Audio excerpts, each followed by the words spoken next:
ಅವ್ವ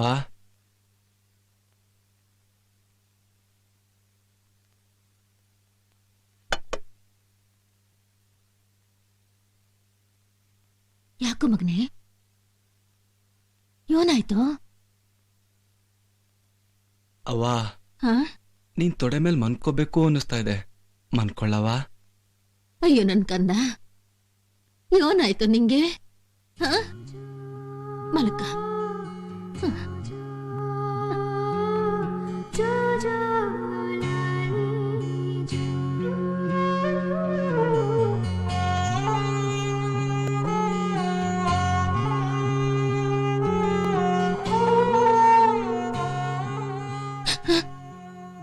ಏನಾಯ್ತು ಮಗ? ಅವ್ವ ನಾನ್ ಏನವ ತಪ್ಪು ಮಾಡ್ದೆ? ನನ್ಗೆ ಯಾಕವ ಈ ಶಿಕ್ಷೆ? ಯಾಕೋ ಹಿಂಗಂತೀಯ? ನಿನಗೇನ್ ಶಿಕ್ಷೆ ಆಗದಪ್ಪ? ಸಂಗೀತ ನಮ್ಮನ್ನೆಲ್ಲ ಬಿಟ್ಟು ಊರ್ಗೊಟ್ಟದ್ಲಲ್ಲವ. ಅವಳು ಯಾವತ್ತಿದ್ರು ಅವಳ ಮನೆಗೆ ಅವಳು ಹೋಗ್ಲೇಬೇಕಲ್ಲನಪ್ಪ. ಹೌದವ, ಆದ್ರೆ ಅವಳು ನನ್ನ ಹತ್ರನೇ ವಿಷಯನ ಮುಚ್ಚಿಟ್ಬಿಟ್ಲಲ್ಲವ. ಇವತ್ತವಳ ಮದ್ವೆ ಅನ್ನೋದನ್ನ ನನ್ನ ಹತ್ರನೂ ಹೇಳ್ದೆ ಗುಟ್ಟಾಗಿಟ್ಬಿಟ್ಟು ಹೊಟ್ಟೋದ್ಲಲ್ಲವ. ನಿಂಗೆ ಯಾರಪ್ಪ ಹೇಳಿದ್ದು? ನಂಗೆಲ್ಲ ಗೊತ್ತವ. ನನ್ನನ್ನ ಬಿಟ್ಟು ನೀನೊಬ್ಳೆ ಇವತ್ತು ಸಂಗೀತ ಮದುವೆಗೆ ಹೋಗ್ತಿದ್ಯಾ ಅಂತಾನು ನನಗ್ ಗೊತ್ತವ.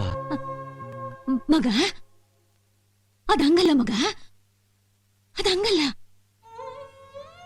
ನೀನ್ ಸಂಗೀತನ್ ಪಿರುತಿ ಮಾಡ್ತಿದ್ದು ನಂಗೆ ಗೊತ್ತಿತ್ತು, ಆದ್ರೆ ಅದಾಗೋ ಮಾತಲ್ಲ ಅನ್ನೋದು ನಂಗೆ ಗೊತ್ತಿತ್ತು ಕಣಪ್ಪ. ಈಸ್ಯ ಗೊತ್ತಾದ್ರೆ ಒಂದು ಸಲ ಆಗ್ಲೇ ನೋವು ತಿಂದಿದೀಯ, ಇನ್ನೊಂದು ಸಲ ನಿನ್ನ ಮನ್ಸಿಗೆ ಘಾಸಿ ಮಾಡೋದು ಬೇಡ ಅಂತ ನಾನೇ ಹಿಂಗ್ ಮಾಡ್ದೆ ಕಣೋ. ನೀನು ನನ್ನ ಇಷ್ಟೇನೆ ನಾವು ಅರ್ಥ ಮಾಡ್ಕೊಂಡಿರೋದು. ಸಂಗೀತ ನನ್ಗೆ ನೋವನ್ನ ಮರೆತು ಬದುಕೋದು ಹೇಗೆ ಅಂತ ಹೇಳ್ಕೊಟ್ಟಿದ್ದಾಳವ. ಈಗ ನಂಗೆ ಯಾವಾಗ ತಾನು ಆಗಲ್ಲ ಕಣವ. ನನ್ ಜೀವನನ ಬದಲಾಯಿಸೋಕೆ ಸಂಗೀತ ಏನೆಲ್ಲ ಮಾಡಿದ್ಲು, ಎಷ್ಟೆಲ್ಲ ತ್ಯಾಗ ಮಾಡಿದ್ಲಲ್ಲವ. ಅಂತವಳ ಮದ್ವೆಗೆ ನಾನೇನೂ ಮಾಡ್ಲಿಲ್ವಲ್ಲವ. ಅವ್ವ ನಾನು ಅವಳಿಗೋಸ್ಕರ ಏನಾದ್ರೂ ಮಾಡ್ಬೇಕಣವ.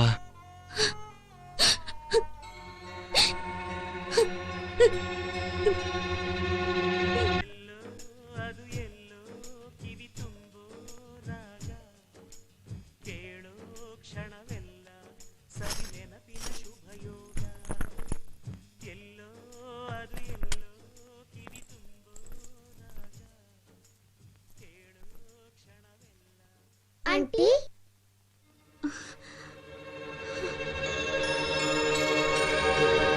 ಮೌಲ್ಯ, ಕಿಶನ್ ಯಾರ ಜೊತೆ ಬಂದ್ರಿ? ಅಜ್ಜಿ ಜೊತೆ ಬಂದ್ರಾ? ಇಲ್ಲ.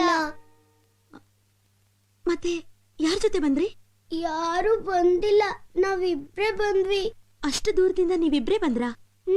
ಮನೆಯಲ್ಲಿ ಆನಂದ್ ಅಂಕಲ್ ಅಜ್ಜಿ ತೊಡೆ ಮೇಲೆ ಮಲ್ಕೊಂಡು ಅಳ್ತಾ ಇದ್ರು. ಅಂಕಲ್ಗೆ ಏನಾಯ್ತು? ಆನಂದ್ ಅಂಕಲ್ ನಿಮ್ಮನ್ ತುಂಬಾ ಇಷ್ಟ ಪಡ್ತಾ ಇದ್ದಾರೆ, ನಿಮ್ಮನ್ ತುಂಬಾ ಪ್ರೀತಿಸ್ತಾ ಇದ್ದಾರೆ. ಇದನ್ನೇ ಅಜ್ಜಿ ಹತ್ರ ಹೇಳ್ಕೊಂಡು ಆನಂದ್ ಅಂಕಲ್ ಅಳ್ತಾ ಇದ್ರು. ಆಂಟಿ, ನೀವ್ ಆನಂದ್ ಅಂಕಲ್ ನ ಬಿಟ್ಬಿಟ್ಟು ಬಂದ್ಬಿಟ್ರಾ? ಮತ್ತೆ ಆ ಮನೆಗ್ ಬರೋದೇ ಇಲ್ವಾ? Aunty please aunty, Anand uncle ನ ಬಿಡ್ಬೇಡಿ ಆಂಟಿ. ನೀವಿಲ್ಲ ಅಂದ್ರೆ ಆನಂದ್ ಅಂಕಲ್ ಸಂತೋಷವಾಗಿ ಇರಲ್ಲ aunty. Please aunty, aunty please aunty. Aunty ನೀವು ಆನಂದ್ ಅಂಕಲ್ ನ ಮದ್ವೆ ಆಗಿ ಆಂಟಿ, ಈ ಮದ್ವೆ ಆಗ್ಬೇಡಿ aunty. Aunty please aunty, please please aunty, please.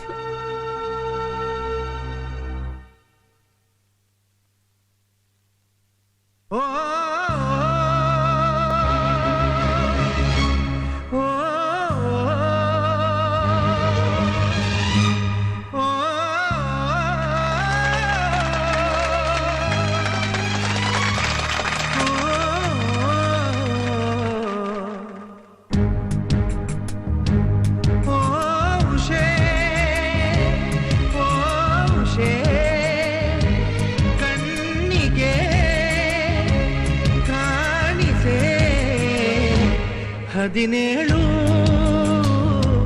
ಚೈತ್ರಗಳ ತೇರಿನಲಿ ಬಂದವಳ ಒಲವಿನ ಹೂವ ಹಾಸಿ ಹೇಳುವೆನ ಸುಸ್ವಾಗತ ಸ್ವಾಗತ.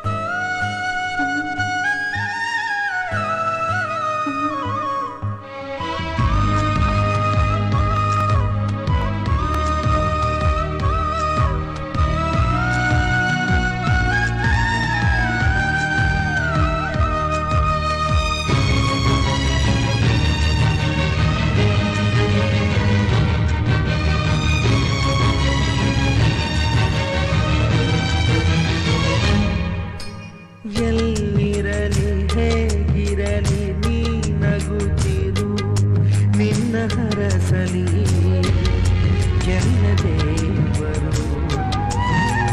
ಕೈ ಹಿಡಿಯೋ ಬಂಧುಗಳು ಯಾರಾದರೂ ನಿನ್ನ ಜೊತೆ ಇರೇ ಭಾಗ್ಯವಂತರು. ನಾಳಿನ ಬಾಳಿನ ದಾರಿಯಲಿ ಒಳ್ಳೆಯ ದಿನಗಳೇ ಬರುತ್ತಿರಲಿ. ಈ ಮನಸ್ಸಿನ ಮೇಲೆ ನಿನ್ನ ಗುರುತಿದೆ ಸುಖವಾಗಿರು.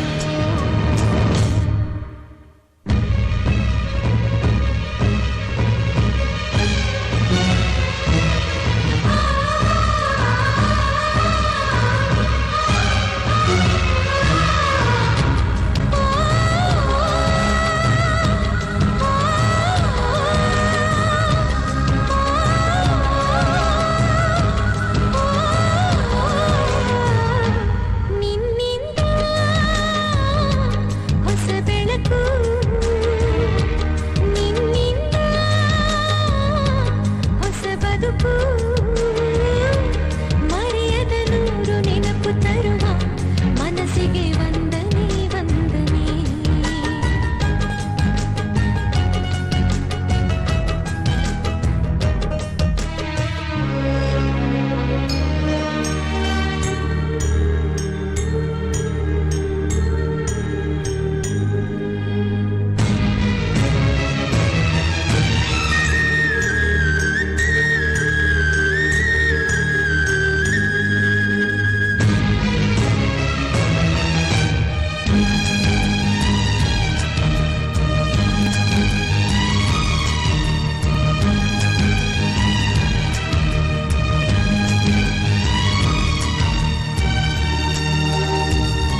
ಈ ಮದುವೆ ನಡಿ ಕುಡ್ದು.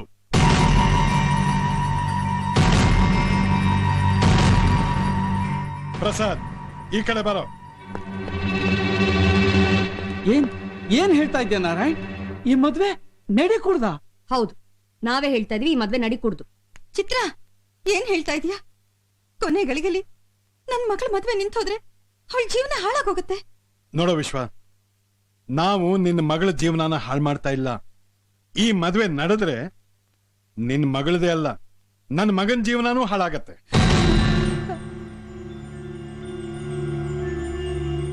ಮದುವೆ ಅನ್ನೋದು ಕೇವಲ ಎರಡು ಸಂಸಾರಗಳ ಮಧ್ಯೆ ನಡೆಯೋ ಕಮಿಟ್ಮೆಂಟ್ ಅಲ್ಲ, ಎರಡು ಹೃದಯಗಳ ಕಮಿಟ್ಮೆಂಟ್ ಆಗ್ಬೇಕು. ನಿನ್ನ ಮಗಳು ನನ್ನ ಮಗ ಚಿಕ್ಕ ವಯಸ್ಸಿಂದ ಸ್ನೇಹಿತರು. ಆದ್ರೆ ಅವರಿಬ್ಬರ ಮಧ್ಯೆ ಈ ಪ್ರೀತಿ ಅನ್ನೋ ಕಮಿಟ್ಮೆಂಟ್ ಇತ್ತೋ ಇಲ್ವೋ ನಾವು ಯೋಚನೆ ಮಾಡಲಿಲ್ಲ. ನನ್ನ ನಿನ್ನ ಸ್ನೇಹನ ಸಂಬಂಧವಾಗಿ ರೂಪಿಸ್ಬೇಕು ಅನ್ನೋದಕ್ಕೋಸ್ಕರ ನಾವ್ ಈ ಮದುವೆ ಫಿಕ್ಸ್ ಮಾಡೋದು. ನಮಗೆ ನಮ್ಮ ಭಾವನೆಗಳಿಗೆ ಗೌರವ ಕೊಟ್ಟು ಪಾಪ ಅವರಿಬ್ರು ಒಪ್ಕೊಂಡ್ರು.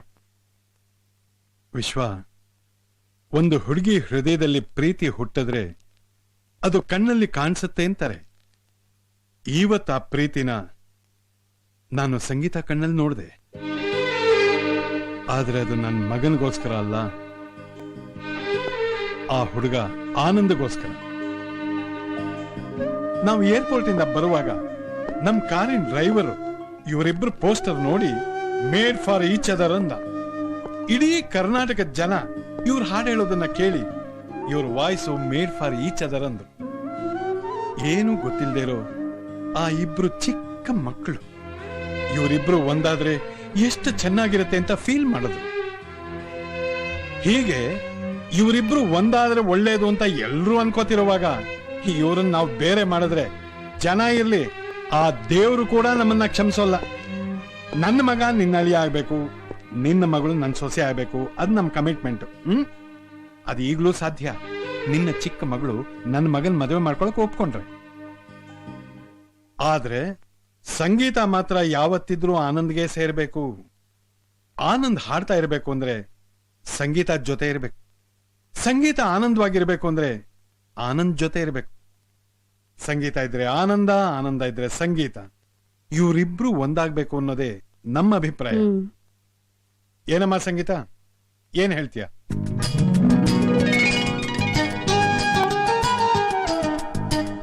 ಆನಂದ್, ನೀ ತುಂಬಾ ಅದೃಷ್ಟವಂತನಪ್ಪ. ಬಾ ಬನ್ನಿ ಬನ್ನಿ ಬನ್ನಿ.